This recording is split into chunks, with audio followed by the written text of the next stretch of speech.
Hello, my friend. Stay a while and listen. Hey guys, it's Filthy and I'm back with another video. As promised on stream, this is going to be the guide on the GR95 Cold Scythe Necro that we've been running for some speeds.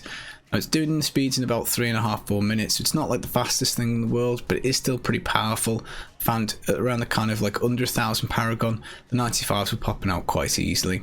I do have a couple of augments on, so we'll go through all the gear, I'll show you all of it, and we'll kind of explain how it all works. But if you haven't stopped by the stream already, then obviously you're free to do so. If you've got any questions on this build or any of them, or just come to say hey, that would obviously be amazing. So Twitch link will be in the description. But jumping in and looking at this, it's going to basically be Poison Scythe, but we're going to swap the rune to Cold and change a few of the gear pieces. Now it's a Legacy of Dreams build, so we need this gem at max rank, so 99, and everything filled out as Ancient, we get roughly a 10k damage mod. Now because we've got these braces missing, you know, I could still improve this, we could still get a little bit more juice, but obviously we've offset that with a couple of augments here and there, so you know, some of the pieces have got some juice.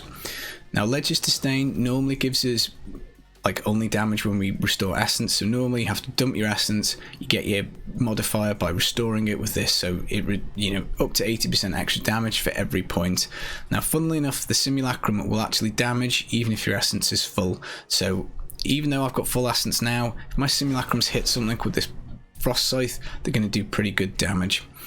Now we're still taking the Tragul's Corroded Fang, we don't get any curse benefit because obviously we're not taking the cursed rune, so we've just got the cold rune. It does give us extra attack speed, so it probably gets us up a breakpoint, which is nice, but we're going to proc the curse with Aura of Frailty, so this goes around the character. So obviously the Scythe's close range anyway, so we're getting damage mod off it, we just got to have the curse on the bar. Now the other main modifier we've got actually is going to be the Shadow Hook, so normally you have Nares here. Now this works on 0.5% damage per essence point, so I'm getting about 175% extra damage. Now Nares would obviously give us a lot more, but what the cold rune does is it allows us to take the frost burns, so we get an extra 20% juice on the cold damage anyway, which is nice, but we also get this 50-50 chance to freeze when we hit with the cold scythe. So the idea is that the attack speed ramps up with this up to 15%, you hit once, you're hoping to get a freeze, obviously you'll probably tag multiple enemies, so as long as one of them gets a freeze you'll generally be okay. You swipe again, and then if the area damage activates, then pretty much it'll blow it up, so it's kind of like a little bit of a detonation. Now sometimes it can take 4 or 5 swipes, but it does do quite a bit of damage, so it is quite nice. Now we've got the Depth Diggers in the cube, so we get 100% extra damage on the Grim Scythe, which is nice. We also get the Simulacrum lasting forever with the Haunted Visions, so that's the same as the push build.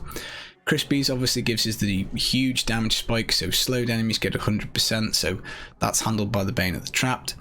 But when we do get this freeze off with the Frostburns, when we whack again, then we get huge damage from the Crispies, so pretty good.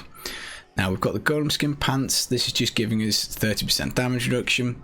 We've got the Stewart's Greaves here for the extra move speed, which is really nice, so we can teleport and run around super fast. Conventional Elements obviously for spike damage on cold, and we've worked in the Stone of Jordan, so this will basically add up all of our elements together, whichever one is highest it'll then put that against all of our elements, so we can have, let's say, poison here or physical, it doesn't really matter, just as long as we match it on the braces and amulet, so it's giving us a nice extra damage, so this and the Frostburn really juicing us up quite a bit. And importantly, we also get up to 30% damage against elites.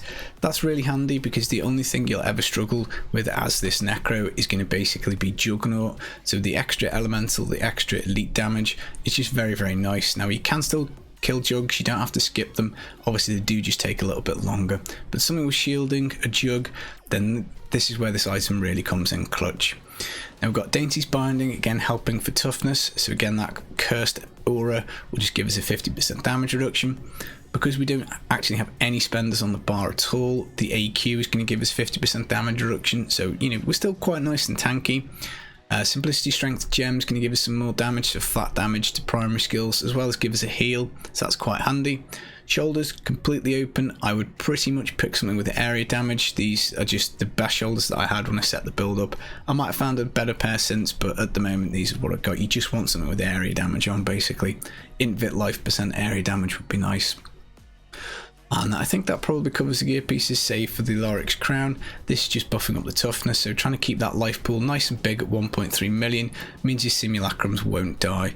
You know, it's a bit weird, they kind of work on max health that you've got, so the idea is that you can pump your life pool up pretty good, pretty big, then they're not going to disappear, because if they disappear, you're not going to do any damage because we're not activating this ledges ourselves. So you need to be capable. Keep an eye on these guys.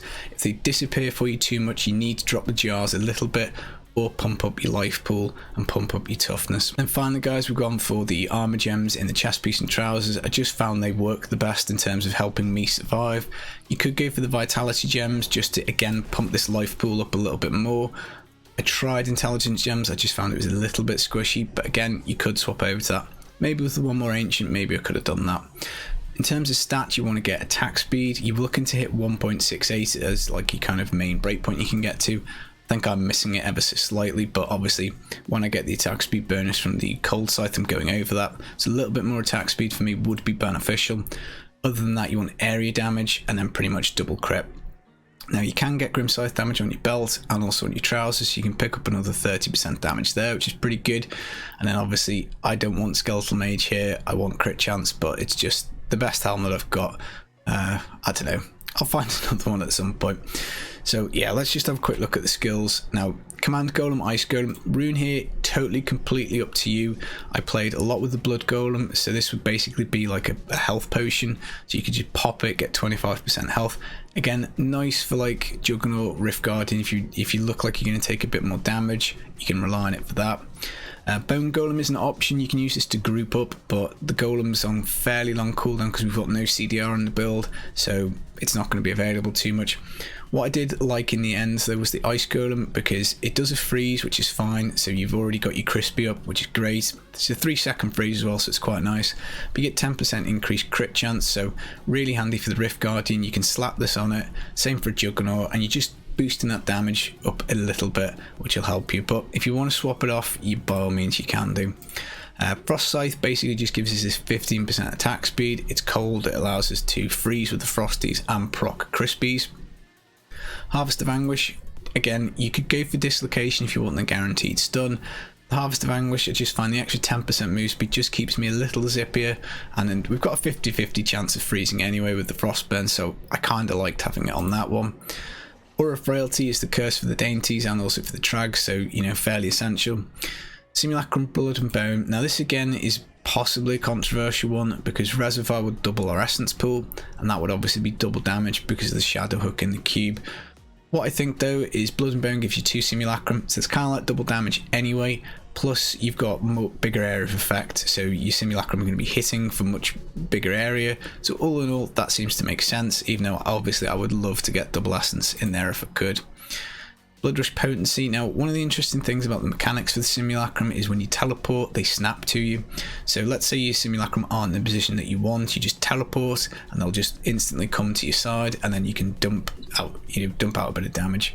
Potency will give you 100% armor, so again, if you've got something with shielding, you want to reposition them, teleport, more armor, and you can just stay in the fight that little bit longer. Passes wise, Swift Harvesting, again boosting up the attack speed, so we can really get those scythe swipes out pretty quick. The Haunted Visions is slowly killing us, so I've got to pop the potion every so often, but don't worry, it's not a problem in the Rift. Standalone, 100% extra armor. The only minion we've got is the Golem, so that's 90%, so really good value out of that. Again, those armor gems are doing a lot of heavy lifting on toughness for us. Overwhelming Essence, because we're using the shadow hook, so more essence is more damage.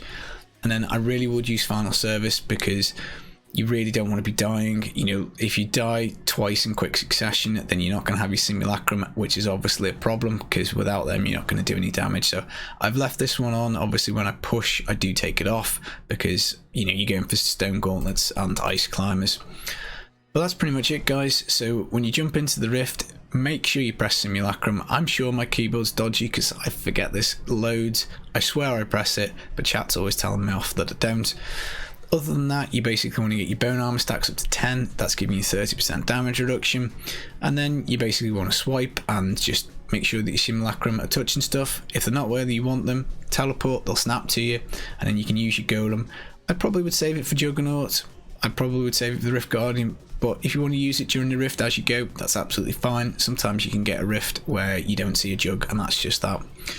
Now, if you wanted to, you could pull the convention out of the cube, stick it on the character, and then you've got a free armor slot here for the Flavour of Time, or maybe something else, you know, Unity if you're doing hardcore.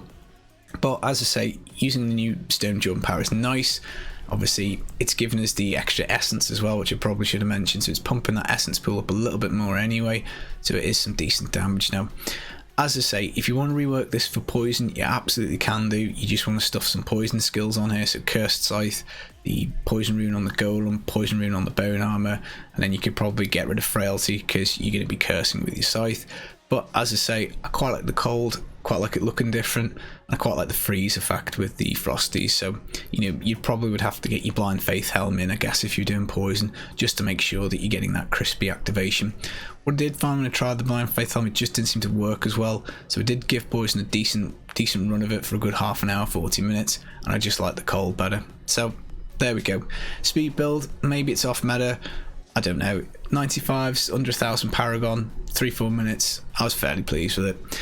So that's pretty much the build guide, guys. I'll try and see if I can find a nice rift. It's probably can have my big silly ugly face in it, but you know, it is what it is because it's a stream now. So yeah, do come by the stream if you can. It'd be really cool to hang out with some people. But other than that, guys, I've been the Filthy Casual. D3 planner link in the description as always. Take it easy, guys. Peace. Nice. Well done, Kaylee. Armor. Oh, bro. Revive damage. Revive damage.